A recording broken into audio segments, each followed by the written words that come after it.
Saudara, kita beralih ke informasi lain. Pagar bambu sepanjang 30 km yang terbentang di Laut Tangerang, Banten hingga saat ini masih menjadi perbincangan.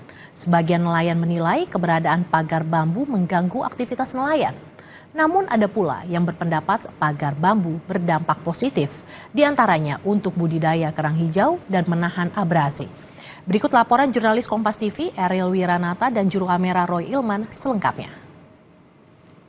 Saudara, benar sekali bahwa memang pagar bambu yang membentang di perairan Tangerang ini masih menjadi perbincangan, memiliki sisi positif dan negatif. Dan saat ini untuk mengetahui bagaimana adanya dari pagar bambu tersebut, kita sudah bersama dengan perwakilan nelayan Kahot, yaitu Pak Tarsin, untuk mengetahui bagaimana pagar bambu yang membentang 30,18 km di perairan Tangerang ini.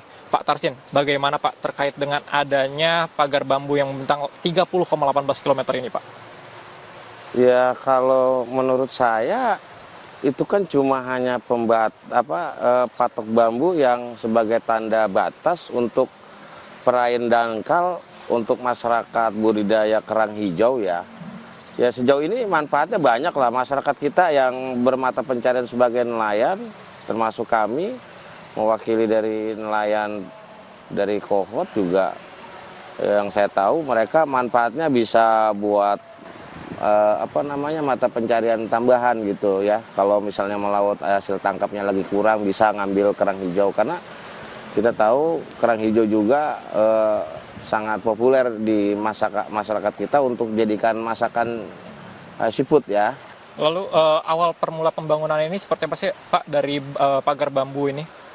Kalau awalnya kita nggak tahu, yang jelas ya itu kan secara masyarakat secara sporadis aja gitu, karena memang bagian dari untuk penanda ya. Mungkin sebagian teman-teman yang ada di nelayan itu, oh ini di sini dangkal karena memang nggak bisa perahu nanti lewat, jangan sampai nanti bolak-balik perahu itu, masa sih kita jatuh pada tempat yang sama. Artinya kan semua penanda.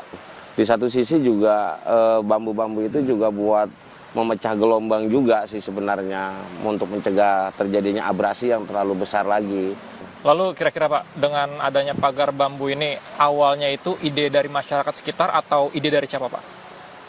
Ya kalau bicara ide, ya itu secara tadi saya bilang, menginisiasi sendiri-sendiri aja sih sebenarnya warga masyarakat. Dan ini juga terjadi sudah bertahun-tahun dari dulu juga. Dengan adanya pembangunan seperti ini, berarti dana yang diberikan ini apakah dari masyarakat?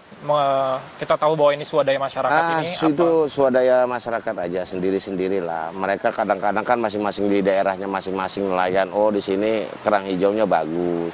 Kalau bicara misalnya siapa yang ngedana atau bagaimana, ya saya nggak tahu, ya masing-masing masyarakatnya lah. Tanggapannya Mas dengan adanya dari KKP yang mengatakan bahwa ini ilegal, tidak memiliki izin pembangunan tersebut dan disegel, nantinya pada 20 hari ke depan diminta untuk dibongkar, itu seperti apa Mas? Kami kan nggak tahu itu, karena tidak ada pemberitahuan kepada masyarakat pesisir bahwa ini bermasalah ketika menggunakan apa dan bagaimana, kan begitu. Kita nggak tahu lah, yang jelas nggak tahu. Kita orang awam nggak paham itu apa itu aturan-aturan. Oke. Terima kasih banyak Mas atas tanggapannya. Ya, saudara, benar sekali bahwa memang di balik sisi dari negatifnya, ternyata dari para nelayan Kahot yang berada di Kabupaten Tangerang ini mengatakan memiliki sisi positif, yang dimana menambahkan dari mata pencarian untuk mencari kerang, dan ini salah satunya adalah untuk menanggulangi darinya adanya abrasi untuk pemecahan ombak. Ariel Nata, Roy Ilman, Kompas TV, Banten.